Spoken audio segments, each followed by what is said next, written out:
Friends, welcome back to my channel. ನಾನು ನಿಮ್ಮ ಸುಮಾ. ನಾನಿವತ್ತು ನಿಮಗೆ ಒಂದು ಪರ್ಫೆಕ್ಟ್ ಲೈನಿಂಗ್ ಬ್ಲೌಸ್ನ ತುಂಬ ಸುಲಭವಾಗಿ ಯಾವ ರೀತಿಯಾಗಿ ಸ್ಟಿಚ್ ಮಾಡೋದು ಅನ್ನೋದನ್ನ ಹೇಳ್ಕೊಡ್ತಾ ಇದ್ದೀನಿ. ಫಸ್ಟಿಗೆ ನೀವು ಕಟ್ಟಿಂಗ್ ಮಾಡುವಾಗ ನೀಟಾಗಿ ಇಟ್ಕೋಬೇಕು. ಪಾರ್ಟ್ಸ್ ಅಂದರೆ ಸ್ಲೀವ್ಸು, ಅದಕ್ಕೆ ಸಪ್ರೇಟಾಗಿ ನೀವೇನಾದರೂ ಜಾಯಿನ್ ಮಾಡೋಕ್ಕೆ ಫ್ಯಾಬ್ರಿಕ್ನ ಕಟ್ ಮಾಡ್ಕೊಂಡಿದ್ರೆ ಸ್ಲೀವ್ಸು ಒಳಗಡೆನೇ ಹಾಕಿ ಸಪ್ರೇಟಾಗಿ ಎತ್ತಿಟ್ಕೋಬೇಕು. ಮತ್ತು ಫ್ರಂಟ್ನ 2 ಪಾರ್ಟ್ ಸಪ್ರೇಟಾಗಿ ಎತ್ತಿಟ್ಕೋಬೇಕು. ಬ್ಯಾಕ್ ಪಾರ್ಟ್ ಸಪ್ರೇಟಾಗಿ ಎತ್ತಿಟ್ಕೋಬೇಕು. ಆಮೇಲೆ ಕಾಜಾ ಪಟ್ಟಿ, ಉಕ್ಸ್ ಪಟ್ಟಿ, ಕ್ರಾಸ್ ಪಟ್ಟಿ ಇವೆಲ್ಲನೂ ನೀಟಾಗಿ 1 ಬೈ 1 ಇಟ್ಕೊಂಡ್ರೆ ನೀವು ಅದೇ ಥರ ಸ್ಟಿಚ್ನ ಮಾಡ್ತಾ ಹೋಗ್ಬೋದು. ನಾನಿಲ್ಲಿ ಫಸ್ಟಿಗೆ ನಾನು ಎಮ್ಮಿಂಗ್ ಮಾಡಿದೆ. ಇವತ್ತು ಆಲ್ರೆಡಿ ನಾನು ತುಂಬ ಬ್ಲೌಸ್ಗಳಲ್ಲಿ ಪಲ್ಟಾಯಿಸೋದು ತೋರಿಸ್ಕೊಟ್ಟಿದ್ದೀನಿ. ಇದರಲ್ಲಿ ಬಂದು ನಾನು ಎಮ್ಮಿಂಗಿಗೆ ಬಟ್ಟೆನ ಕೊಟ್ಕೋತಾ ಇದ್ದೀನಿ. ಬಟ್ ನಿಮಗೆ ಡೀಟೇಲಾಗಿ ನಾನು ಸಪ್ರೇಟ್ ವಿಡಿಯೋ ಮಾಡಿ ಹಾಕ್ತೀನಿ, ಓಕೆನಾ? ಯಾವ ರೀತಿ ಕಟ್ ಮಾಡ್ಕೊಳ್ಳೋದು, ಯಾವ ರೀತಿ ಹೆಂಗೆ ಎಷ್ಟು ಮೆಜರ್ಮೆಂಟ್ನ ತೊಗೋಬೇಕು ಅಂತ. ಈಗ ಅದನ್ನ ಡಬಲ್ ಲೆಗ್ಗಿಂಗ್ ಫೋಲ್ಡ್ ಮಾಡಿಕೊಂಡು ನೀಟಾಗಿ ಸ್ಟಿಚ್ ಮಾಡ್ತಾ ಹೋಗಬೇಕು, ಓಕೆನಾ? ಈ ಥರ ನೀವು ನೀಟಾಗಿ ಸ್ಟಿಚ್ ಮಾಡಿಕೊಂಡ್ರೆ ಅದು ನೀವು ಮಾಡುವಾಗ ಅಂದರೆ ಸ್ಟಿಚ್ ಮಾಡುವಾಗ ನೀಟಾಗಿ ಬರುತ್ತೆ. ಹಂಗಾಗಿ ನಿಮಗೆ ಇದು ಸ್ವಲ್ಪ ವಿಡಿಯೋ ನಾರ್ಮಲ್ ವಿಡಿಯೋಗಿಂತ ಸ್ವಲ್ಪ ಲೆಂತಿ ಪ್ರೊಸೀಜರಲ್ಲಿದೆ. ಯಾಕೆಂದರೆ ನಾನು ಫುಲ್ಲು ಬ್ಲೌಸ್ ಪಾರ್ಟ್ನ ತೋರಿಸಿರೋ ಅಂಥದ್ದು, ಫುಲ್ಲು ಬ್ಲೌಸ್ ಸ್ಟಿಚಿಂಗ್ನ ತೋರಿಸಿರೋ ಅಂಥದ್ದು. ಇವಾಗ ನಾನು ನಾನು ಯಾವ ರೀತಿ ಸ್ಟಿಚ್ ಮಾಡ್ತೀನಿ, ಒಂದು ಬ್ಲೌಸ್ನ ಬೇಗ ಹೊಲ್ಕೊಳ್ಳೋಕ್ಕೆ ಅನ್ನೋ ಮೆಥೆಡು ಮತ್ತು ಟಿಪ್ಸು ಈ ಥರ ಇರುತ್ತೆ. ಫಸ್ಟಿಗೆ ನಾನು ಅದೇ ಎಮ್ಮಿಂಗು ಪೈಪಿಂಗು ಕೊಡೋಂಗಿದ್ರೆ ಅದನ್ನು ರೆಡಿ ಮಾಡ್ಕೊಂಬಿಡ್ತೀನಿ. ನೆಕ್ಸ್ಟ್ ಉಕ್ಸ್ ಪಟ್ಟಿ, ಕಾಜಾ ಪಟ್ಟಿನ ರೆಡಿ ಮಾಡ್ಕೊತೀನಿ. ಅದು ನಮಗೆ ಈಸಿ ಆಗುತ್ತೆ. ನೀವು ನೋಡಿ ನಾನು ಯಾವ ಥರ ಸ್ಟಿಚ್ ಮಾಡ್ತೀನಿ ಅಂತ. ಇವಾಗ ನೋಡಿ, ಉಕ್ಸ್ ಪಟ್ಟಿ, ಕಾಜಾ ಪಟ್ಟಿ ಕೂಡ ಆಯಿತು. ನೆಕ್ಸ್ಟ್ ಕ್ರಾಸ್ ಪಟ್ಟಿನೂ ಕೂಡ ನೀವು ನೀಟಾಗಿ ರೆಡಿ ಮಾಡ್ಕೋಬೇಕಾಗುತ್ತೆ. ಫಸ್ಟಿಗೆ ನೀವು ಮೇನ್ ಫ್ಯಾಬ್ರಿಕ್ ಮತ್ತು 2 ಲೇಯರ್ ಲೈನಿಂಗು ಅದನ್ನು ಸ್ಟಿಚ್ ಮಾಡ್ಕೋಬೇಕಾಗುತ್ತೆ. ನಿಮಗೆ ನಿಮ್ಮ ಅಂದರೆ ಲೈನಿಂಗಲ್ಲಿ ನಿಮಗೆ ಕ್ರಾಸ್ ಪಟ್ಟಿಗೆ ಬಟ್ಟೆ ಸಿಕ್ಕಿಲ್ಲ ಅಂದರೆ 1 ಲೇಯರ್ ಬೇರೆ ಯಾವುದಾದ್ರೂ ಬಟ್ಟೆನ ಹಾಕೋಬೋದು. ಅದು ಒಳಗಡೆ ಕವರ್ ಆಗೋ ಥರ ಹಾಕೋಬೇಕಾಗುತ್ತೆ, ಓಕೆನಾ? ಇದು ನಾನು ಕಟ್ಟಿಂಗು ತೋರಿಸ್ತಾ ಇಲ್ಲ, ಅಲ್ಲಿ ಬರೀ ಸ್ಟಿಚಿಂಗ್ ಮಾತ್ರ ತೋರಿಸ್ತಾ ಇರೋದು. ನೋಡೋಣ, ಕಟ್ಟಿಂಗ್ ಒಂದು ಡೀಟೇಲ್ ಮೆಜರ್ಮೆಂಟ್ ತೆಗೆದು ಒಂದು ವಿಡಿಯೋ ಮಾಡಬೇಕು. ಬ್ಲೌಸ್ ಯಾವ್ಯಾವ ಥರ ಮೆಜರ್ಮೆಂಟ್ ತೊಗೊಳ್ಳೋನು ಅದನ್ನ ಕೆಲವು ಜನ ಕನ್ಫ್ಯೂಷನ್ ಮಾಡ್ಕೊತಾರೆ, ಯಾವ ಥರ ತೊಗೊಳ್ಳೋದು, ಹೆಂಗೆ ಎಕ್ಸ್ಟ್ರಾ ತೊಗೊಳ್ಳೋದು ಅಂತ. ನಾನು ನಿಮಗೆ ಎಕ್ಸ್ಪ್ಲೈನ್ ಮಾಡಿ ನಾನು ನಿಮಗೆ ಹೇಳ್ತೀನಿ ನೆಕ್ಸ್ಟ್ ವಿಡಿಯೋಗಳಲ್ಲಿ. ಇವಾಗ ನೋಡಿ, ಅದೆರಡು ನೀವು ಕ್ರಾಸ್ 2 ಅಪೋಸಿಟ್ ಬರಬೇಕು. ಆ ಥರ ನೀವು ಸ್ಟಿಚ್ ಮಾಡ್ಕೋಬೇಕಾಗತ್ತೆ. ನೀವು ವಿಡಿಯೋನ ನೋಡ್ತಾ ಹೋದರೆ ನಿಮಗೆ ಯಾವ ಥರ ಏನು ಎತ್ತ ಅಂತೆಲ್ಲ ನಿಮಗೆ ನೀಟಾಗಿ ಗೊತ್ತಾಗುತ್ತೆ. ಒಂದು ಲೆವೆಲಲ್ಲಿ ಇಟ್ಕೊಂಡು ಎರಡೂ ಎಕ್ಸ್ಟ್ರಾ ಬಂದಿರೋದನ್ನ ನೀಟಾಗಿ ಟ್ರಿಮ್ನ ಮಾಡ್ಕೊಳ್ಬೇಕು. ನೋಡಿ, ಈ ಥರ ನೋಡಿ, ಕ್ರಾಸ್ ಪಟ್ಟಿನೂ ರೆಡಿ ಆಯಿತು. ಈಗ ನೆಕ್ಸ್ಟು ಸ್ಲೀವ್ಸ್ನು ಕೂಡ ರೆಡಿ ಮಾಡ್ಕೊಂಬಿಡೋಣ. ಸ್ಲೀವ್ಸ್ ನೋಡಿ, ಈಗ ನನ್ನ ಮೇನ್ ಫ್ಯಾಬ್ರಿಕ್ಕಿಗೆ ಬಟ್ಟೆ ಇದೆ, ಲೈನಿಂಗಿಗೆ ಶಾರ್ಟೇಜ್ ಇದೆ ಬಟ್ಟೆ. ಹಾಗಾಗಿ ಇವಾಗ ಆ ಕಡೆ ಈ ಕಡೆ ಸ್ವಲ್ಪ ಬಟ್ಟೆನ ಜಾಯಿನ್ ಮಾಡ್ಕೊಳ್ಳೋಣ. ನೋಡಿ, ಈ ಥರ ನಾನು ಆಲ್ಮೋಸ್ಟು ಸ್ವಲ್ಪ ದಪ್ಪ ಇರೋರಿಗೆ ಜಾಯಿನ್ ಮಾಡ್ಕೊಳ್ಳೇಬೇಕಾಗತ್ತೆ. ನಮಗೆ ಎಷ್ಟು ಎಕ್ಸ್ಟ್ರಾ ಬೇಕು ಬಟ್ಟೆ ಅದಷ್ಟನ್ನು ನೀವು ನೀಟಾಗಿ ಕಟ್ ಮಾಡಿ ಇಟ್ಕೊಂಡ್ರೆ ಈ ಥರ ಜಾಯಿನ್ ಮಾಡ್ಕೊಳ್ಳೋಕ್ಕೆ ತುಂಬ ಈಸಿ ಆಗುತ್ತೆ. ನಾನು ಮತ್ತು ಇದನ್ನು ಬರೀ ನಾರ್ಮಲ್ ಫ್ರಂಟ್ ಶೇಪ್ ಏನೂ ತೆಗೆದಿಲ್ಲ, ಬರೀ ನಾರ್ಮಲ್ಲಾಗಿ ಕಟ್ ಮಾಡ್ಕೊಂಡಿದ್ದೀನಿ ಅಷ್ಟೇ. ಇವಾಗ ಇದೆಲ್ಲ ಸ್ಟಿಚ್ ಆದಮೇಲೆ ಮೆಜರ್ಮೆಂಟ್ನ ನೋಡಿಕೊಂಡು ಫ್ರಂಟ್ ಶೇಪ್ನ ತೊಗೊಳ್ಳೋ ಅಂಥದ್ದು. ಈಗ ನೋಡಿ, ಈ ಕಡೆ ಈ ಸೈಡು ಮತ್ತು ಈ ಸೈಡು ಎರಡೂ ಸೈಡು ಇದೇ ಥರ ಬಟ್ಟೆನ ಜಾಯಿನ್ನ ಮಾಡ್ಕೊತಾ ಇದ್ದೀನಿ. ನಾನು ಮುಂಚೆನೇ ಹೇಳಿರೋ ಪ್ರಕಾರ ಪ್ರತಿಯೊಂದು ಫುಲ್ಲು ಬ್ಲೌಸ್ನ ಸ್ಟಿಚಿಂಗ್ನ ತೋರಿಸ್ತಾ ಇದ್ದೀನಿ. ಹಂಗಾಗಿ ಇವಾಗ ಹೊಸ್ದಾಗಿ ಕಲಿತಾ ಇರೋರು ಖಂಡಿತವಾಗ್ಲೂ ಎಲ್ಲೂ ಸ್ಕಿಪ್ ಮಾಡ್ದೇ ನೋಡಿ, ನಿಮಗೆ ಅರ್ಥ ಆಗುತ್ತೆ ಮತ್ತು ಯಾವ ಥರ ಜಾಯಿನ್ನ ಮಾಡ್ಕೋಬೇಕು ಅಂತ. ನೀವು ಮಧ್ಯದಲ್ಲಿ ಈ ಥರ ಸ್ಕಿಪ್ ಮಾಡ್ತಾ ನೋಡಿದ್ರೆ ನಿಮಗೆ ಸ್ವಲ್ಪ ಅರ್ಥ ಆಗಲ್ಲ, ಯಾವ ವಿಡಿಯೋ ಆದರೂ ಅಷ್ಟೇ ಅಲ್ವಾ? ಹಂಗಾಗಿ ಇವಾಗ ನೋಡಿ, ನಾನು ಇವೆರಡೂ ಈ ಥರ ಈ ಲೆವೆಲಲ್ಲಿ ಇಟ್ಕೊಂಡು ಇವಾಗ ನಾನು ಮಾರ್ಕ್ ಹಾಕ್ಕೋಬೇಕಾಗತ್ತೆ. ಇವಾಗ ನಾನು ಟೇಪ್ನ ಹಿಡ್ದು, ನನಗೆ ಅವ್ರದ್ದು ಬಾಡಿ ಫಿಟ್ಟಿಂಗ್ ಬಂದುಬಿಟ್ಟು 10.25 ಇದೆ. ಇಲ್ಲಿ ನಾನು ಒಂದು 9.25 ಇಂಚಿಗೆ ಈ ಥರ ಮಾರ್ಕ್ ಹಾಕ್ಕೊಂಡಿದ್ದೀನಿ. ಅವ್ರದ್ದು 9.25 ಇಂಚೇ ರೌಂಡ್ ಇರೋದು. ಬೇಕಾದರೆ ನೀವು ಅದರಲ್ಲಿ 1 ಇಂಚ್ 1/4 ಇಂಚಷ್ಟು ಕಡಿಮೆ ಮಾಡಿನೂ ಕೂಡ ತೊಗೋಬೋದು. ಇವಾಗ ನೋಡಿ ಕರೆಕ್ಟಾಗಿ ನಾನು 2 ಲೇಯರ್ನ ಹಿಡಿದು ಫ್ರಂಟ್ ಶೇಪ್ನ ತೆಗಿತಾ ಇದ್ದೀನಿ. ನೀವು ಅದನ್ನು ಸಿಂಗಲ್ ಅಂದರೆ ಎರಡನ್ನು ಈ ಥರ ಓಪನ್ ಮಾಡಿನೂ ಕೂಡ ತೆಗಿಬೋದು. ನೋಡಿ ಎಷ್ಟು ಚೆನ್ನಾಗಿ ಬಂದಿದೆ ಫ್ರಂಟ್ ಶೇಪು. ಆ ನ್ಯಾಚ್ಗಳನ್ನ ಹಾಕ್ಕೊಂಡ್ರೆ ನಿಮಗೆ ಪರ್ಫೆಕ್ಟಾಗಿ ಗೊತ್ತಾಗುತ್ತೆ ಇದು ಫ್ರಂಟ್ ಪಾರ್ಟ್ ಇದೆ, ಈ ಫ್ರಂಟ್ ಪಾರ್ಟು ಈ ಕಡೆ ಬರುತ್ತೆ ಅಂತ. ಇವಾಗ ನೋಡಿ ನಾನು ಇಲ್ಲಿ ಸ್ಲೀವ್ಸ್ನ ಇದು ಮಾಡ್ಕೋತಾ ಇದ್ದೀನಿ, ಸ್ಟಿಚ್ ಮಾಡ್ಕೋತಾ ಇದ್ದೀನಿ ಮೇನ್ ಫ್ಯಾಬ್ರಿಕ್ ಮೇಲೆ ಇಟ್ಟು. ಇದು ಬಟ್ಟೆ ತುಂಬಾ ಚೆನ್ನಾಗಿತ್ತು ಫ್ರೆಂಡ್ಸ್. ತುಂಬ ಅವರು ದಪ್ಪ ಇದ್ರೂ ಕೂಡ ಬಟ್ಟೆ ಇನ್ನೂ ಆಲ್ಮೋಸ್ಟ್ ಎಲ್ಲದಕ್ಕೂ ಮಿಕ್ಕುತ್ತೆ, ಆ ಥರ ಇತ್ತು. ನೋಡಿ ಈ ಥರ ನೀವು ಈ ಥರ ರಿಂಕಲ್ ಆಗಿ ಸೊಕ್ಕ ಥರ ಇದ್ದರೆ ಖಂಡಿತವಾಗ್ಲೂ ಐರನ್ ಮಾಡ್ಕೊಳ್ಳಿ. ನೋಡಿ ಇವಾಗ ನಾನು ಐರನ್ ಮಾಡಿಕೊಂಡು ನಾನು ನಿಮಗೆ ಸ್ಟಿಚ್ ಮಾಡಿ ತೋರಿಸ್ತಾ ಇದ್ದೀನಿ.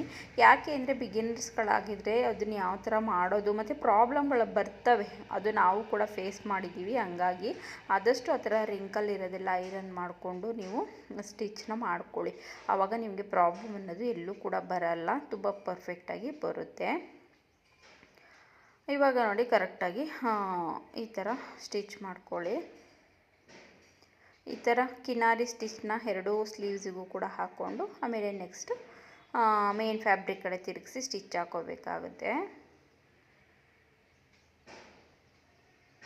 ನಿಧಾನ ಆದರೂ ಪರವಾಗಿಲ್ಲ ಫ್ರೆಂಡ್ಸ್, ನಾನು ಡೀಟೇಲಾಗಿ ಎಕ್ಸ್ಪ್ಲೈನ್ನ ಮಾಡ್ತಾ ಇದ್ದೀನಿ.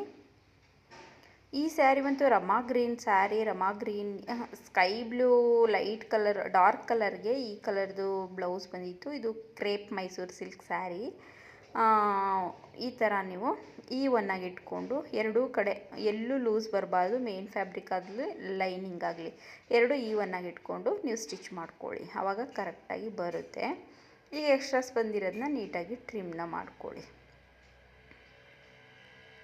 ಈ ಬ್ಲೌಸು ತುಂಬ ಅಟ್ರ್ಯಾಕ್ಟಿವ್ ಆಗಿತ್ತು ಫ್ರೆಂಡ್ಸ್. ಇದು ತುಂಬಾ ಚೆನ್ನಾಗಿತ್ತು. ನಿಮಗೆ ವಿಡಿಯೋದಲ್ಲಿ ಕಾಣೋಕ್ಕಿಂತ ತುಂಬಾ ಡಾರ್ಕ್ ಇದೆ ಇದು ಕಲರು, ತುಂಬ ಚೆನ್ನಾಗಿದೆ. ಐರನ್ ಮಾಡಿದಾಗ ಇದೆಲ್ಲ ಸೊಕ್ಕು ಚೂರು ಲೈಟಾಗಿ ಸೊಕ್ಕಿದೆ.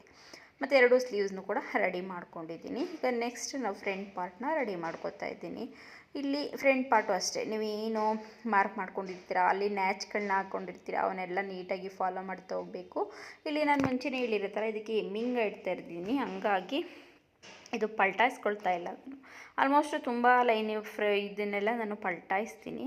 ಬಟ್ ಇದಕ್ಕೆ ಇಲ್ಲ, ಚೆನ್ನಾಗಿತ್ತು, ಸ್ವಲ್ಪ ಕಾಸ್ಟ್ಲಿ ಸ್ಯಾರಿ ಅಲ್ವಾ, ಸ್ವಲ್ಪ ಎಮ್ಮಿಂಗ್ ಇರಲಿ ಅಂತ ಎಮ್ಮಿಂಗ್ನೇ ಇಟ್ಟಿದ್ದೀನಿ. ಮತ್ತು ಅವ್ರದ್ದು ಮೆಜರ್ಮೆಂಟ್ ಬ್ಲೌಸಲ್ಲೂ ಕೂಡ ಎಮ್ಮಿಂಗೇ ಇತ್ತು. ಆ ಮೆಜರ್ಮೆಂಟ್ ಬ್ಲೌಸ್ನ ನಾನು ತುಂಬಾ ಫಾಲೋ ಮಾಡ್ತೀನಿ. ಹಂಗಾಗಿ ಇವಾಗ ನೋಡಿ ಕರೆಕ್ಟಾಗಿ ಲೈನಿಂಗು ಮತ್ತು ಮೇನ್ ಫ್ಯಾಬ್ರಿಕ್ ಎರಡನ್ನೂ ಇಟ್ಕೊಂಡು ಸ್ಟಿಚ್ ಹಾಕೋಬೇಕು. ಯಾಕೆ ಅಂದರೆ ನೋಡಿ ನೀವು ಆ ಕಡೆ ಈ ಕಡೆ ನಾನು ಮೇನ್ ಫ್ಯಾಬ್ರಿಕ್ನ ಒಂದು 1/2 ಇಂಚಷ್ಟು ಗ್ಯಾಪ್ ಬಿಟ್ಕೊಳ್ಳಿ ಅನ್ನೋದು ಇದೇ ಕಾರಣಕ್ಕೋಸ್ಕರ. ಸ್ವಲ್ಪ ಆ ಕಡೆ ಈ ಕಡೆ ಆದಾಗ ಅಡ್ಜಸ್ಟ್ ಮಾಡ್ಕೋಬೋದು. ಹಂಗಾಗಿ ಇವಾಗ ನೋಡಿ ಕರೆಕ್ಟಾಗಿ ಇಲ್ಲಿ ಎಕ್ಸ್ಟ್ರಾಸ್ ಬಂದಿರೋದೆಲ್ಲ ನೀಟಾಗಿ ಟ್ರಿಮ್ನ ಮಾಡಿಕೊಂಡು ಕಟ್ನ ಮಾಡ್ಕೊಳ್ಳೋ ಅಂಥದ್ದು. ಎಕ್ಸ್ಟ್ರಾಸ್ನೆಲ್ಲ ನೀಟಾಗಿ ಟ್ರಿಮ್ನ ಮಾಡಿಕೊಂಡು ಕಟ್ ಮಾಡಿಕೊಂಡು ನ್ಯಾಚ್ ಹಾಕ್ಕೊಳ್ಳೋದು. ಇವಾಗ ನೋಡಿ ಕರೆಕ್ಟಾಗಿ ನಾನು ಏನು ಮಾರ್ಕ್ ಹಾಕ್ಕೊಂಡಿದ್ದೀನಿ ಆ ಮಾರ್ಕಿಗೆ ಕರೆಕ್ಟಾಗಿ ಟಕ್ಸ್ ಹಿಡಿಯೋಂಥದ್ದು. ಇಲ್ಲಿ ನಾನು 3 ಡಾಟ್ ಅಷ್ಟೇ ಫ್ರೆಂಡ್ಸ್ ಇಡೋದು ನನ್ನ ಬ್ಲೌಸ್ಗೆ, 4th ಡಾಟ್ ಏನು ಇಡೋಕ್ಕೆ ಹೋಗೋದಿಲ್ಲ ನಾನು. ನಂದು ನೀಟಾಗಿ ಆರಾಮಾಗಿ ಏನೂ ಪ್ರಾಬ್ಲಮ್ ಇಲ್ಲದೆ ಇರೋ ಥರ ಬರ್ತವೆ. 4th ಡಾಟ್ ಇಲ್ಲ ಅಂದ್ರೂ ಕೂಡ ನಾನು 3 ಡಾಟ್ ಅಷ್ಟೇ ಇಡೋದು. ನೋಡಿ ನೀಟಾಗಿ ಎಷ್ಟು ನೀಟಾಗಿ ಅನ್ನೋದು ಕಪ್ಸ್ ಅನ್ನೋದು ಬಂದಿದೆ ಅಂತ. ವೇರ್ ಮಾಡಿದಾಗಲೇ ಗೊತ್ತಾಗುತ್ತೆ, ಅದು ಸ್ಟಿಚ್ ಮಾಡಿರೋಕ್ಕಿಂತ ವೇರ್ ಮಾಡಿದಾಗ ತುಂಬ ಚೆನ್ನಾಗಿ ಗೊತ್ತಾಗುತ್ತೆ. ಇವಾಗ ನೋಡಿ ಕರೆಕ್ಟಾಗಿ 2 ಲೇಯರ್ ಬರೋ ಥರ ನೀವು ಫ್ರಂಟ್ ಮೇಲೆ ಬರೋ ಥರ ನೀವು ಹಾಕ್ಕೋಬೇಕು. ಮೇನ್ ಫ್ಯಾಬ್ರಿಕ್ ಕಡೆ ಬರೋ ಥರ 1 ಲೇಯರ್ ಮಾತ್ರ ಒಳಗಡೆ ಲೈನಿಂಗ್ ಕಡೆ ಹೋಗೋ ಕಡೆ ಇಟ್ಕೋಬೇಕು. ನೋಡಿ ಇವಾಗ ಇದನ್ನು ಈ ಥರ ಕ್ರಾಸ್ ಮಾಡಿ ನೀಟಾಗಿ ಅದು ಎಂಡಲ್ಲಿ ಮತ್ತು ಸ್ಟಾರ್ಟಿಂಗಲ್ಲಿ ಸ್ವಲ್ಪ ರಫಿಂಗ್ನ ಮಾಡಿ, ಆವಾಗ ಸ್ಟಿಚ್ ಅನ್ನೋದು ಎಲ್ಲೂ ಕೂಡ ಓಪನ್ ಆಗೋದಿಲ್ಲ ಆ ಥರ. ಓಕೆನಾ? ಈಗ ನೀವು ಮತ್ತೆ ಸೇಮ್ ಸ್ವಲ್ಪ ಅದನ್ನು ಫೋಲ್ಡ್ನ ಮಾಡಿ ಫಿನಿಶಿಂಗು ಈ ಥರದ್ದು ಕ್ರಾಸ್ ಪಟ್ಟಿ ಫಿನಿಶಿಂಗು ಇದು ತುಂಬ ಚೆನ್ನಾಗಿ ಬರುತ್ತೆ. ನಾನು ಯಾವುದಕ್ಕೂ ಕೂಡ ಓವರ್ಲಾಕ್ ಡೈರೆಕ್ಟ್ ಸ್ಟಿಚ್ ಮಾಡಿ ಓವರ್ಲಾಕ್ ಮಾಡೋಕ್ಕೆ ಹೋಗೋದಿಲ್ಲ. ಕ್ರಾಸ್ ಪಟ್ಟಿಗೆ ಆಲ್ಮೋಸ್ಟ್ ನಾನು ಇದೇ ಥರ ಸ್ಟಿಚ್ ಮಾಡೋ ಅಂಥದ್ದು. ಇದು ತುಂಬ ಚೆನ್ನಾಗಿ ಕಾಣಿಸುತ್ತೆ ಅನ್ನೋದು ಕೂಡ. ಮತ್ತು ಎಲ್ಲಾದರೂ ದಾರಗಳು ಕಾಣಿಸ್ತಿದ್ದೆ ನೀಟಾಗಿ ಟ್ರಿಮ್ನ ಮಾಡ್ಕೊಳ್ಳಿ. ಇವಾಗ ನಾನು ಒಂದು ಪಾರ್ಟ್ ಆಯಿತು. ಈಗ ಇನ್ನೊಂದು ಪಾರ್ಟು ಕೂಡ ರೆಡಿ ಮಾಡ್ಕೊಂಡಿದ್ದೀನಿ. ನೋಡಿ ಎರಡೂ ಕಡೆ ನೋಡಿ ಈವನ್ನಾಗಿ ಬಂದಿದೆ, ಎಲ್ಲೂ ಒಂಚೂರು ಆ ಕಡೆ ಈ ಕಡೆ ಅನ್ನೋದಾಗಿಲ್ಲ ಬಟ್ಟೆ. ಇವಾಗ ನಾನು ಒಂಚೂರು ಹುಕ್ಸ್ ಪಟ್ಟಿನ ಸ್ಟಿಚ್ ಮಾಡ್ತಾಯಿದ್ದೀನಿ. ಅದನ್ನು ಹೆಡ್ಜಲ್ಲಿ ನಾನು ಫೋಲ್ಡ್ ಮಾಡ್ಕೊಬಿಡ್ತೀನಿ ಫ್ರೆಂಡ್ಸ್. ಹೆಡ್ಜಲ್ಲಿ ನಾನು ಫೋಲ್ಡ್ ಮಾಡ್ಕೊಂಡ್ಬಿಡ್ತೀನಿ, ಆವಾಗ ಕರೆಕ್ಟಾಗಿ ಬರುತ್ತೆ. ಇವಾಗ ನೋಡಿ ಇಲ್ಲಿ ಈ ಥರ ಸ್ಟಿಚ್ನ ಮಾಡ್ಕೊಂಡಿದ್ದೀನಿ. ಆಮೇಲೆ ನೆಕ್ಸ್ಟ್ ಈ ಕಡೆಗೆ ತಿರುಗಿಸಿ ಉಕ್ಸ್ಪಟ್ಟಿನ ನೀಟಾಗಿ ಸ್ಟಿಚ್ ಮಾಡ್ಕೊಳ್ಳೋವಂಥದ್ದು. ತುಂಬ ಚೆನ್ನಾಗಿದೆ ಫ್ರೆಂಡ್ಸ್, ತುಂಬ ಅಂದರೆ ತುಂಬ ಚೆನ್ನಾಗಿದೆ. ಸ್ಟ್ರೈಪ್ಸ್ ಇರೋದೇ ತುಂಬ ಚೆನ್ನಾಗಿದೆ ಬ್ಲೌಸ್ಗೆ. ನೋಡಿ, ಲಾಸ್ಟಲ್ಲಿ ಸ್ವಲ್ಪ ರಫ್ನ ಮಾಡ್ಕೋಬೇಕಾಗುತ್ತೆ, ಆವಾಗ ನಿಮ್ಮ ಸ್ಟಿಚ್ಚಿಂಗ್ ಅನ್ನೋದು ಓಪನ್ ಆಗೋದಿಲ್ಲ. ಇವಾಗ ಮತ್ತೆ ಡಬಲ್ಲಿ ಸ್ಟಿಚ್ ಹಾಕ್ಕೊಂಡು ಕಾಜಾಪಟ್ಟಿಗಲ್ವ ಇದು, ಹಾಗಾಗಿ ಇವಾಗ ಉಕ್ಸ್ಪಟ್ಟಿ ಕೂಡ ಆಯಿತು. ಸಾರಿ, ಕಾಜಾಪಟ್ಟಿ ಆಯಿತು. ಈಗ ಉಕ್ಸ್ಪಟ್ಟಿ ಸ್ಟಿಚ್ನ ಮಾಡ್ತಾಯಿದ್ದೀನಿ. ನೋಡಿ, ಇದನ್ನು ಈ ಥರ ಗಟ್ಟಿ ಇರುತ್ತೆ ಅದು ಲೈನಿಂಗಲ್ಲಿ ಎಡ್ಜ್. ಆ ಹೆಡ್ನ ಹಾಕ್ಕೊಂಡ್ರೆ ನಾವು ಉಕ್ಸ್ ಏನಾರು ಹಾಕೋಕೆ ಹೋಗಿ ನೀಡಲ್ಲು ಅಷ್ಟು ಗಟ್ಟಿಯಾಗಿ ಬಿಡ್ತೀವಿ, ನೀಡಲ್ಲೇ ಹೋಗಲ್ಲ. ಹಾಗಾಗಿ ಅದನ್ನು ಲೈಟಾಗಿ ಟ್ರಿಮ್ ಮಾಡ್ಕೊಂಡ್ಬಿಟ್ಟು ಆಮೇಲೆ ಸ್ಟಿಚ್ ಮಾಡಿಕೊಂಡ್ರೆ ಬೆಟರು. ಸೂಜಿ ಎಷ್ಟು ಟೈಟಾಗಿ ಚುಚ್ಚಿದ್ರೂ ಅದು ಹೋಗೋದೇ ಇಲ್ಲ ಅನಿಸುತ್ತೆ. ಹಾಗಾಗಿ ಇವಾಗ ಮತ್ತೆ ನೋಡಿ, ಎಡ್ಜಿಗೆ ಈ ಥರ ಒಂದು ಕಿನಾರಿನ ಹಾಕ್ಕೊಂಡು ಮತ್ತು ಈ ಕಡೆ ಫೋಲ್ಡ್ನ ಮಾಡಿಕೊಂಡು ನಾವು ಸ್ಟಿಚ್ ಮಾಡೋ ಅಂಥದ್ದು. ಈ ಥರ ಇದು ಬೇಗನೂ ಆಗುತ್ತೆ ಫ್ರೆಂಡ್ಸ್, ತುಂಬ ಅಂದರೆ ತುಂಬ ಬೇಗ ಆಗುತ್ತೆ. ನೀವು ಎಲ್ಲನೂ ಗಜ್ಜಿ ಬಿಸಿಯಾಗಿ ಇಟ್ಕೋಬೇಡಿ. ಕಟ್ ಮಾಡಿದ ತಕ್ಷಣ ಒಂದು ನೀಟಾಗಿ ಒಂದು ಲೆವೆಲ್ ಅಂದರೆ ಸ್ಟೆಪ್ ಬೈ ಸ್ಟೆಪ್ ಥರ ನೀವು ಮಿಷಿನ್ ಹತ್ರ ಇಟ್ಕೊಂಡ್ರೆ ಇದೆಲ್ಲ ಸ್ಟಿಚ್ ಮಾಡ್ತಾ ಹೋಗಬೇಕು ಅನ್ನೋ ಥರ. ಇವಾಗ ನಾನು ಬ್ಯಾಕ್ ಪಾರ್ಟ್ನ ನಾನು ಸ್ಟಿಚ್ ಮಾಡ್ಕೋತಾ ಇದ್ದೀನಿ. ಬ್ಯಾಕ್ ಪಾರ್ಟು ಕೂಡ ಅಷ್ಟೇ ಎಡ್ಜಲ್ಲಿ ಎಮ್ಮಿಂಗ್ ಮಾಡ್ತಾಯಿಲ್ಲ ನಾನು, ಎಡ್ಜಿಗೆ ಪಲ್ಟಾಯಿಸ್ಕೊಳ್ತಾ ಇದ್ದೀನಿ. ನೋಡಿ, ಕರೆಕ್ಟಾಗಿ ಎರಡು ಈವನ್ನಾಗಿ ಇಟ್ಕೊಂಡು 1/2 ಇಂಚ್ ಗ್ಯಾಪಿಗೆ ಈ ಥರ ಸ್ಟಿಚ್ನ ಹಾಕ್ಕೊಂಡು ಅದಕ್ಕೆ ಕಿನ್ನಾರಿ ಸ್ಟಿಚ್ನ ಹಾಕಿ ಆಮೇಲೆ ಈ ಕಡೆ ಟರ್ನು ಮಾಡಿಕೊಂಡು ಮಾಡೋ ಅಂಥದ್ದು. ನೋಡಿ, ನಿಮಗೂ ಕೂಡ ಗೊತ್ತಾಗುತ್ತೆ ನಾನು ಯಾವ ಥರ ಮಾಡಿದ್ದೀನಿ ಅಂತ. ಈ ಸ್ಲೀವ್ಸ್ ಮಾಡಿಸಿದ್ನಲ್ಲ ಅದೇ ಥರ ಮೆಥಡ್ ಇದು, ಸ್ಲೀವ್ಸ್ ಮಾಡಿದ್ನಲ್ಲ ಅದೇ ಥರ ಈ ಥರ ಮಾಡಿ ಮತ್ತು ಈ ಕಡೆಯಿಂದ ನೀಟಾಗಿ ಮೇನ್ ಫ್ಯಾಬ್ರಿಕ್ಕು ಲೈನಿಂಗು ಸ್ಟಿಚ್ ಆಗ್ತಾ ಹೋಗೋದು. ನೋಡಿ, ಇವಾಗ ಎಡ್ಜಿಗೂ ಕೂಡ ನಾನು ಸ್ಟಿಚ್ ಹಾಕೋದಿಲ್ಲ, ಕರೆಕ್ಟಾಗಿ ಇಟ್ಕೊಂಡು ಸ್ಟಿಚ್ ಆಗ್ತಾ ಹೋದರೆ ನಿಮಗೂ ಕೂಡ ಗೊತ್ತಾಗುತ್ತೆ. ಪ್ರಾಬ್ಲಮ್ ಬರುತ್ತೆ ಅನ್ನೋದಿದ್ದರೆ ನಿಮಗೆ ಗೊತ್ತಾಗ್ತಾ ಇರುತ್ತೆ. ಆವಾಗ ನೀವು ಸ್ವಲ್ಪ ಇನ್ನೊಂದೇನು ಗೊತ್ತಾ ಫ್ರೆಂಡ್ಸ್, ಟೈಲರಿಂಗಲ್ಲಿ ಯಾವುದೇ ಪ್ರಾಬ್ಲಮ್ ಬಂದರೂ ಹೆದರಬಾರ್ದು. ನಮಗೆ ಗೊತ್ತಿರುತ್ತೆ ಅದು ಯಾವ ಥರ ರೆಡಿ ಮಾಡಿಕೊಡ್ಬೇಕು ಅಂತ, ಅದನ್ನು ರೆಡಿ ಮಾಡಿಕೊಡ್ಬೇಕು ನೀವು. ನೋಡಿ, ಇವಾಗ ನೀಟಾಗಿ ನಾನು ಮೇನ್ ಫ್ಯಾಬ್ರಿಕ್ ಮತ್ತು ಲೈನಿಂಗ್ ಎರಡೂ ಕೂಡ ಸ್ಟಿಚ್ನ ಹಾಕೋತಾ ಇದ್ದೀನಿ. ಆದಷ್ಟು ನೀವು ನೋಡ್ಕೊಳ್ಳಿ, ಗೊತ್ತಾಗುತ್ತೆ ನಿಮಗೆ ಸ್ಟಿಚ್ ಮಾಡ್ತಾ ಯಾವ ಥರ ನಾವು ಹಾಕ್ಕೋಬೇಕು ಅಂತ. ಶೇಪ್ಗಳಲ್ಲಿ ಸ್ವಲ್ಪ ನೀಟಾಗಿ ತಿರುಗಿಸ್ಕೊಳ್ಳಿ, ಓಕೆನಾ. ನೀವು ಗೊತ್ತಾಗುತ್ತೆ, ನೀವು ನಾನು ಸ್ಟಿಚ್ ಯಾವ ಥರ ಮಾಡ್ತಾಯಿದ್ದೀನಿ, ಯಾವ ಥರ ಈವನ್ನಾಗಿ ಇಟ್ಕೋತಾ ಇದ್ದೀನಿ ಲೈನಿಂಗು ಮತ್ತು ಮೇನ್ ಫ್ಯಾಬ್ರಿಕ್ಕು ಅಂತ. ಈ ಥರ ನೀವು ಇದು ಒಂದು 50 ಮಿನಿಟ್ಸ್ಗೆಲ್ಲ ನಾನು ಈ ಬ್ಲೌಸ್ನ ಸ್ಟಿಚ್ ಮಾಡಾಗಿತ್ತು. ಅಂದರೆ ಪ್ರತಿಯೊಂದು ಬ್ಲೌಸ್ಗೂ ಇದೇ ಶಕ್ತಿ ಇರುತ್ತೆ ಅಂತ ಹೇಳೋಕ್ಕಾಗಲ್ಲ. ಬಟ್ ನಾನು ಇದನ್ನು 50 ಮಿನಿಟ್ಸ್ ಅಂದರೆ 50 ನಿಮಿಷಕ್ಕೆ ಈ ಬ್ಲೌಸ್ನ ಸ್ಟಿಚ್ ಮಾಡಿದ್ದೆ. ಪವರ್ ಮಿಷನಲ್ಲಿ ಆಲ್ಮೋಸ್ಟ್ ಸ್ಟಿಚ್ ಮಾಡ್ಬೋದು ಫ್ರೆಂಡ್ಸ್. ತುಳಿಯೋ ಮಿಷನಲ್ಲಿ ಇಷ್ಟು ಬೇಗ 1 ಅವರ್ ಬೇಕಾಗುತ್ತೆ, ಒಂದು 10 ನಿಮಿಷ ಬೇಕಾಗುತ್ತೆ, ಜಾಸ್ತಿ 1 ಅವರ್ ಬೇಕು. ನಾನು ಇದನ್ನು 50 ಮಿನಿಟ್ಸ್ಗೆ ಸ್ಟಿಚ್ ಮಾಡಿದ್ದೆ. ಈಗ ಏನು ಗೊತ್ತಾ, ನಮಗೆ ಈಸಿ ಆಗೋ ಥರ ನಾವು ಸ್ಟಿಚ್ ಮಾಡ್ತಾ ಹೋಗಬೇಕು. ಮತ್ತು ಫಿನಿಶಿಂಗು ಕೂಡ ತುಂಬಾ ಚೆನ್ನಾಗಿರಬೇಕು. ಈಗ ಕಸ್ಟಮರ್ ನೋಡೋದು ಫಿನಿಶಿಂಗ್ ಮತ್ತು ಫಿಟ್ಟಿಂಗ್ ಯಾವ ಥರ ಇದೆ ಬ್ಲೌಸ್ದು ಅಂತ. ಬಟ್ ನಾನು ಯಾರ ಬ್ಲೌಸನ್ನು ಕೂಡ ಆಲ್ಟ್ರೇಷನ್ ಅಂತ ಬರಲ್ಲ ನಾವು. ಆಲ್ಮೋಸ್ಟ್ ಏನಾದರೂ ಒಂಚೂರು ಲೂಸು ಅಥವಾ ಟೈಟು ಈ ಥರ ಎಲ್ಲ ಟೈಲರ್ಸ್ಗಳು ಮಾಡ್ತಾರೆ, ಅದು ಇದು. ಬಟ್ ಈ ಲೂಸು ಟೈಟು ಅನ್ನೋದು ಕಡಿಮೆ. ಆ ಥರ ಆದರೆ ನಾನು ವೇರ್ ಮಾಡಿಸ್ಬಿಟ್ಟು ನೋಡಿ ಕಳಿಸೋ ಅಂಥದ್ದು. ಇವಾಗ ನಮ್ಮ ಅಂಗಡಿಯಲ್ಲೇ ನೋಡ್ಕೊಂಡು ಹೋದರೆ ಅವ್ರಿಗೂ ಒಂಥರ ಕಂಫರ್ಟಬಲ್ ಆಗಿರುತ್ತೆ, ನಮಗೂ ಒಂಥರ ಕರೆಕ್ಟಾಗಿದೆ ಅಂತ ಖುಷಿ ಆಗುತ್ತೆ. ಆಮೇಲೆ ನೋಡಿ, ಓವರ್ಲಾಕಲ್ಲಿ ಈ ಥರ ಫಿನಿಶಿಂಗ್ ಮಾಡೋದು, ಓವರ್ಲಾಕಲ್ಲಿ ಫಿನಿಶಿಂಗ್ ಮಾಡೋದು ತುಂಬಾ ಚೆನ್ನಾಗಿರುತ್ತೆ ಫ್ರೆಂಡ್ಸ್. ಇದನ್ನು ನಾನು ಪೈಪಿಂಗ್ ವಿಡಿಯೋನ ಸಪ್ರೇಟ್ ವಿಡಿಯೋ ಮಾಡೋಣ ಅಂದ್ಬಿಟ್ಟು ನಾನು ಸ್ಕಿಪ್ ಮಾಡಿದೆ ಅದನ್ನ ವಿಡಿಯೋನ. ಇವಾಗ ನಾನು ಸ್ಲೀವ್ಸ್ ಅಟ್ಯಾಚ್ ಮಾಡ್ತಾಯಿದ್ದೀನಿ, ಫ್ರಂಟ್ ಟು ಬ್ಯಾಕು. ನೀವು ಕರೆಕ್ಟಾಗಿ ನೋಡ್ಕೋಬೇಕು. ನ್ಯಾಚ್ ಹಾಕಿದ್ದೀನಿ ನೋಡಿ, ಆ ನ್ಯಾಚು ನಿಮಗೆ ಫ್ರಂಟ್ ಕಡೆಗೆ ಬರಬೇಕು. ಮತ್ತು ಸೆಂಟರ್ನ ಮಾರ್ಕ್ನ ಮಾಡಿ ನೀವು ನೀಟಾಗಿ ಜಾಯಿನ್ನ ಮಾಡಬೇಕಾಗುತ್ತೆ. ಇಲ್ಲಿ ಒಂದು 1/2 ಇಂಚ್ ಬಟ್ಟೆನ ನಾನು ಕಡಿಮೆನ ತೊಗೊಂಡಿದ್ದೀನಿ, ಒಂದು 1/2 ಇಂಚ್. ಅದು ಹೆಂಗೆ ಆಯಿತು ಅನ್ನೋದು ನನಗೆ ಗೊತ್ತಾಗ್ತಿಲ್ಲ. ಬಟ್ ತುಂಬ ಏನೋ ಕಡಿಮೆ ಆಗಿಲ್ಲ, ಒಂದು 1/2 ಇಂಚ್ ಅಷ್ಟೇ. ಈಗ ಅದನ್ನು ನಾವು ಸ್ಟಿಚ್ ಮಾಡುವಾಗಲೇ ಮ್ಯಾನೇಜ್ನ ಮಾಡ್ತೀವಿ. ಹಂಗಾಗಿ ಇವಾಗ ನೋಡಿ, ಕರೆಕ್ಟಾಗಿ ಈ ಥರ ಸ್ಟಿಚ್ನ ಮಾಡಬೇಕು. ಸ್ವಲ್ಪ ಆದಷ್ಟು ನೀವು ನೋಡಿ ಎರಡು ಈವನ್ನಾಗಿ, ಇದನ್ನು ಸ್ಲೀವ್ಸ್ನೂ ಜಾಸ್ತಿ ತೊಗೋಬಾರ್ದು, ಬಾಡಿದನ್ನೂ ಜಾಸ್ತಿ ತೊಗೋಬಾರ್ದು, ಎರಡನ್ನೂ ಒಂದು ಹಾಫ್ ಅನ್ ಇಂಚ್ ಗ್ಯಾಪಿಗೆ ನೀವು ಸ್ಟಿಚ್ನ ಹಾಕಬೇಕಾಗುತ್ತೆ. ನೋಡಿ ಕರೆಕ್ಟಾಗಿ ಡಬಲ್ ಸ್ಟಿಚ್ನ ಹಾಕಿ ಅದರ ನೆಕ್ಸ್ಟಿಗೆ ಓವರ್ಲಾಕ ಹೆಡ್ಜಿಗೆ ಫಿನಿಶಿಂಗ್ ಮಾಡೋ ಅಂಥದ್ದು. ನಾವು ಫಿನಿಶಿಂಗು ಮತ್ತು ಫಿಟ್ಟಿಂಗು ಎಲ್ಲ ತುಂಬಾ ಚೆನ್ನಾಗಿ ಬರ್ತವೆ ಫ್ರೆಂಡ್ಸ್. ಯಾವುದು ನನ್ನ ರಿವ್ಯೂ ಅಲ್ಲ, ನನಗೆ ಕೊಡೋ ಕಸ್ಟಮರ್ ರಿವ್ಯೂ ಕೂಡ ಇದೇ ಥರ ಇರುತ್ತೆ. ಬಟ್ ಏನೇ ಆಲ್ಟ್ರೇಷನ್ ಬಂದರೂ ಅವರಿಗೆ ನಾನು ಮಾಡಿಕೊಡ್ತೀನಿ, ಯಾವುದು ಮಾಡಿಕೊಡಲ್ಲ ಅಂತ ನಾನು ಯಾರಿಗೂ ಹೇಳಲ್ಲ.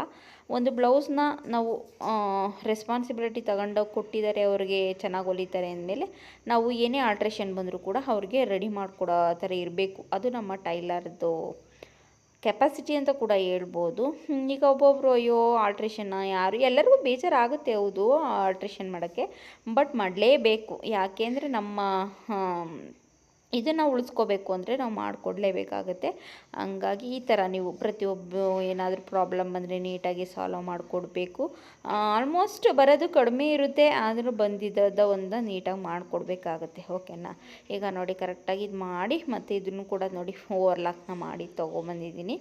ಇವಾಗ ಬಾಡಿ ಫಿಟ್ಟಿಂಗ್ನ ಮಾಡಬೇಕು. ಬಾಡಿ ಫಿಟ್ಟಿಂಗು ಬೇಕಾದರೆ ನೀವು ಕನ್ಫ್ಯೂಸ್ ಆದರೆ ಬ್ಲೌಸ್ ಇದನ್ನಾದ್ರೂ ಇಟ್ಕೋಬೋದು, ಅಥವಾ ನೀವು ಮಾರ್ಕರ್ದು ನೋಡಿ ಇಲ್ಲಿ ನನಗೆ ಕಾಣಿಸ್ತಾ ಇದೆ ಮಾರ್ಕ್, ಹಂಗಾಗಿ ನಾನು ಅದನ್ನೇ ಕರೆಕ್ಟಾಗಿ ಫಾಲೋ ಮಾಡ್ತಾ ಹೋಗ್ತಾ ಇದ್ದೀನಿ. ಮತ್ತು